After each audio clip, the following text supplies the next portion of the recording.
ಯೇಸು ಮಣವಾಳನಾಗಿ வருகிறார். ಮೊದಲನೇದಾಗಿ ಯೇಸು ಮದಲಿಂಗನಾಗಿ ಬರುತ್ತಾನೆ. ಮಣವಾಟಿயை சந்திப்பதற்காய் வருகிறார். ಮದಲಗಿತ್ತಿಯನ್ನು ಸಂಧಿಸುವುದಕ್ಕಾಗಿ ಬರುತ್ತಾನೆ. ಯಾರು ಮಣವಾಟಿಯಾಗಿ ಯೇಸುவை சந்திக்க முடியும்? ಯಾರು ಮದಲಗಿತ್ತಿಯಾಗಿ ಯೇಸುವನ್ನು ಸಂಧಿಸಲು ಸಾಧ್ಯ? ஆண்டவரே நான் கிறிஸ்தவன். ದೇವರೇ ನಾನು ಕ್ರೈಸ್ತನು. எனக்கு கிறிஸ்தவ பெயர் இருக்கிறது. ನನಗೆ ಕ್ರೈಸ್ತ ಹೆಸರುಂಟು.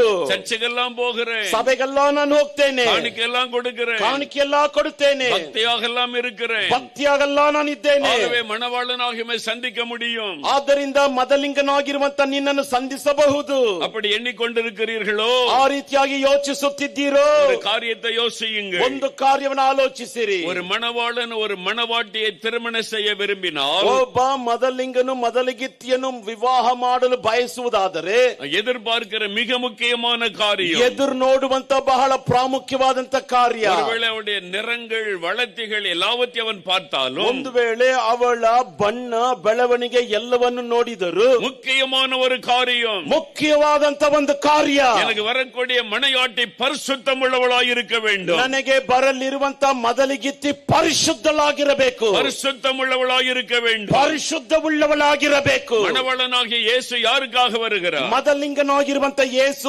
ಯಾರಿಗಾಗಿ ಬರುತ್ತಾನೆ? அவரை சந்திக்க முடியும்? ಯಾರು ಆತನನ್ನು ಸಂಧಿಸಲು ಸಾಧ್ಯ? பரிசுத்தம் உள்ளவர்கள், ಪರಿಶುದ್ಧವುಳ್ಳವರು. 1 தெசலோனிக்கேயர் 1 தெசಲೋನಿಕದವರಿಗೆ 5ாம் அதிகாரம் 5ನೇ ಅಧ್ಯಾಯ 23ாம் வசனத்தில் பாருங்கள். 23ನೇ ವಾಕ್ಯದಲ್ಲಿ ನೋಡಿರಿ. இயேசு கிறிஸ்து வரும் பொழுது, ಯೇಸು ಕ್ರಿಸ್ತನು ಬರುವಾಗ உம்முடைய ஆவி ஆத்மா சரீரம் குற்றமற்றதாயிருக்கும்படி காக்கப்படுவதாக. ನಿಮ್ಮ ಪ್ರಾಣ ಆತ್ಮ ಶರೀರವು ನಿರ್ದೋಷವಾಗಿರುವಂತೆ ಅದು ಸಂರಕ್ಷಿಸಲ್ಪಡಲಿ.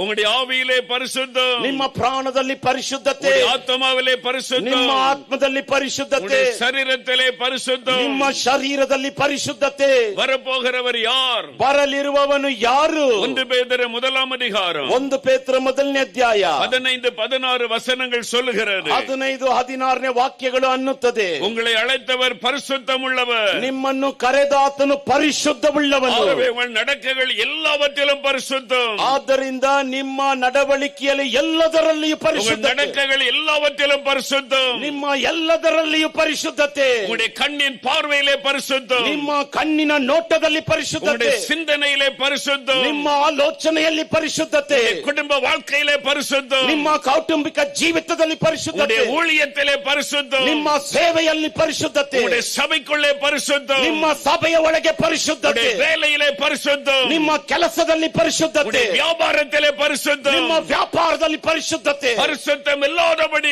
ஒருவனும் அவரை தரிசிக்க முடியாது. ಪರಿಶುದ್ಧತೆ ಇಲ್ಲದ ಹಾಗೆ ಒಬ್ಬನು ಆತನನ್ನು ದರ್ಶಿಸಲು ಸಾಧ್ಯ